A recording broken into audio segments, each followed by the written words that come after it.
Alright, so this is my new Schwinn AirDyne AD2 exercise bike. Bought it on Amazon, $400, delivered to the house. Getting it down the basement was a little work. It wasn't too bad. 72 pounds is all. I'm going to get ready to take it out of the box and see if I have the wherewithal to put this sumbitch together. It's called AD2 out of the box. And here's all the parts. This looks like it is probably well within my abilities to put it together. Came with an instruction manual. You know, instruction manuals are for sissies. There's my One Direction blanket.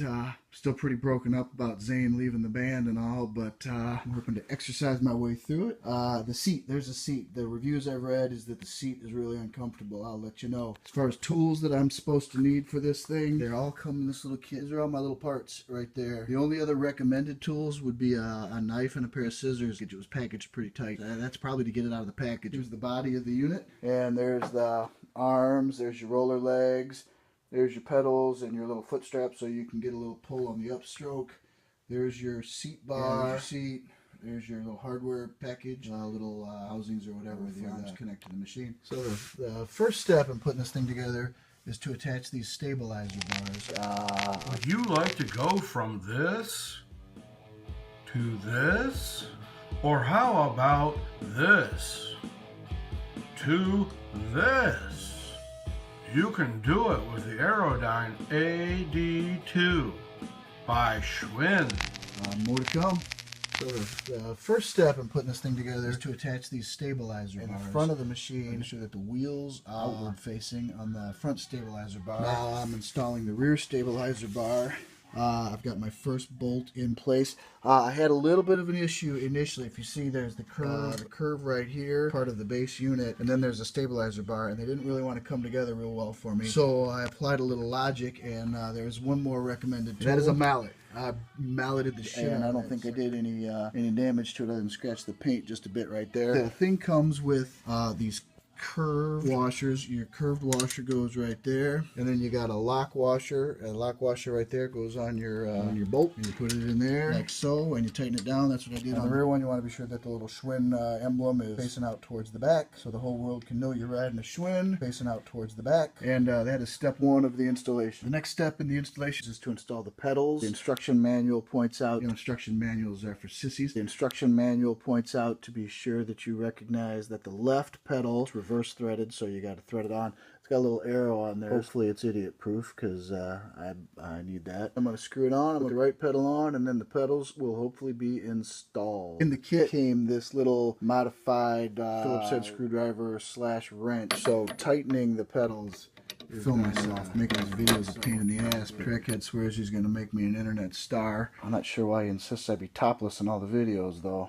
The next step in this process is to attach arms, and it turns out these things that aren't just a housing, they're also a footrest. So that part right there, this part right here is a footrest, so that you can put your feet up there and only work your arms. So I'm working on the right side here, kind of slide that baby in like so. I did it wrong. And then this part here will spin it around, line up the hole. This piece will go on like so, and then I'll use the washer, lock washer, and nut just like I did for putting on the stabilizer bars. Like to say, if it ain't right, it's left. So I have temporarily misplaced one of these damn bolts, and I mean, like, I literally had it 5 minutes ago. I put the lock washer on it. There's the regular washer. It was here. And now it's gone. So I'm halted until I find this bolt, and it's getting on my nerves because it's here. It's here. It is here. Sure as anything, it's here. One of the potential problems that I have discovered with the unit while I'm assembling it is you got this big fan unit right there. And if that fan unit gets going really fast, and I wanted to slow it down by, say, sticking my fingers in there and stopping it. These little grates here are a little too narrow for me to get my big fingers in there. At any rate, until I find this bolt, I'm stalled. So I got my friend Vandelay, the ex-murderer Silva, trying to help me find this bolt, but neither one of us is having any luck. And he only speaks Portuguese, and he keeps trying to slap me in a rear naked choke every time I give my back. So, I mean, this thing has just disappeared. Well, Vandelay found my nut, so I'm back in business. If it ain't right, it's left. Well, once I put the phone down and use both hands to put this thing on, it popped on. Piece of cake, no problem. Slides right in, looks like it belongs there. The next piece of the puzzle here is this cable, and this cable just got a little jack right there, and it plugs into a port, pop like so, and you're in business. The next piece of the puzzle is to install the seat onto the seat pole. It has holes in the front, which will match up first with that thing right so there. Just seat height. See, I got 3 holes right there on the top of the seat pole. 3 nuts on the bottom of the seat. Trying to do this shit one-handed is not working out. Okay, the seat is assembled, it's mounted, it's in place. It's on these little foot straps. I'm going to have to level it. There are some levelers. I don't know if I'm going to show that or not. It's pretty This is the fully assembled unit. All ready to go. Features that I really liked about it, and the reason I bought it, I don't particularly like electronically adjusted resistance settings. The only way to increase resistance on this is all about the fan. It's an Airdyne pedal. The more wind resistance you get, blows a little air back up at you. I like that because I'm always kind of hot. I'm a big boy. It's just simplicity. I like a simple exercise machine. This is a simple exercise machine. The fan is plastic. The housing on the fan is plastic. A lot of plastic parts. This is like a 10-year machine necessarily. But like I said, it was around $400 delivered to the house. If I get maybe 3-4 years out of this baby, I'll be as happy as I could be. I'm going to take her for a ride here in just a few.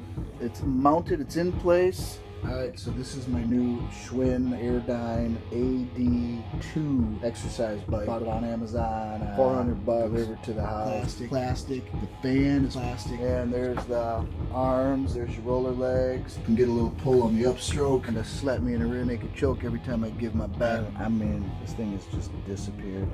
The instruction manuals are for sissies. Well, Vandalay found my nut. Like they say, if it ain't right, it's left. Film myself making this video is a pain in the ass. Crackhead swears he's gonna make me an internet star. I'm not sure why he insists I be topless in all the videos though. More to come. Alright, so this is my new Schwinn AirDyne AD2 exercise bike. Bought it on Amazon. $400 delivered to the house. Getting it down the basement was a little work. It wasn't too bad. 72 pounds is all. I'm going to get ready to take it out of the box and see if I have the wherewithal to put this bitch together. It's called AD2 out of the box. And here's all the parts. This looks like it is probably well within my abilities to put it together. Came with an instruction manual. The instruction manuals are for sissies. There's my One Direction blanket. Still pretty broken up about Zayn leaving the band and all, but I'm hoping to exercise my way through it. The seat, there's a seat. The reviews I've